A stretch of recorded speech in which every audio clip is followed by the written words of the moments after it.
sigig tindog ug sigig gahi bisan og na-stroke. Maayong adlaw kanimo DJ Sam. Ingon man na sa imuhang mga viewers online. Tawagan na lang kong Agent X44. Taga Mindanao ra ko, taga Davao de Oro. 42 anyos ko DJ Sam, ug doon ako'y nauyab nga tawagan na lang nato sa pangalang Smile. Medyo dugay pud ming nagkauyab ni adto DJ Sam. Bulag balik ang estado sa among relasyon.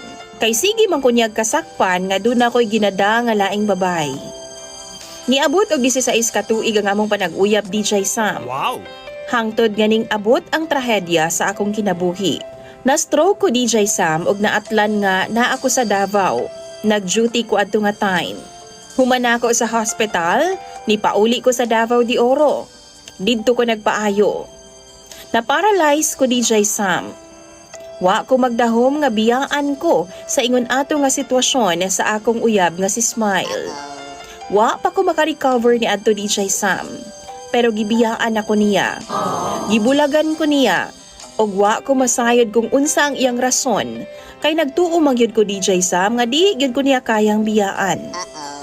Ang reason di ay, nakita na ako nga nakauyab na di ay siya. Taga didto ra pod sa ilaha DJ Sam. Banto gadi ay nga di na siya mag-update na ako, kay naa naman di ay lain nga gapalipay sa iyaha. Naibawan ako ni pinaagi sa iyang amiga DJ Sam nga amiga pod nako. Makita man niya ang mga update sa Facebook sa akong ex ug iyang ginasend sa ako. Iyang ginapahibalo nako DJ Sam kung unsay mga ganap sa akong ex. Kana bitawng kuyog niya ang lalaki nga iyahang uyab DJ Sam, sakit gyud kaayo para sa ako. Na-stroke na pud kog balik. Giatake na pud ko og high blood. Imbis nga naka-recover na ko DJ Sam, nautruhan na pud hinuon ko og ka-hospital. Grabing kasakit sa akong dughan ni adto nga time DJ Sam. Samtang nagpabaskog ko karon, na ako'y nakaila sa Facebook nga babae. Medyo lamion ni siya. Mas lami pa kaysa ko ang ex.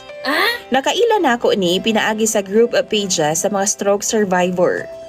Nagpost ko dito kung unsay akong buhaton nga dili naman ako malihok ang akong kamot. Naay ni PM sa ako DJ Sam.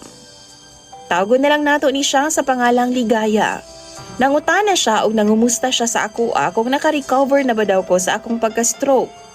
Gisultihan pod nako siya sa tinuod.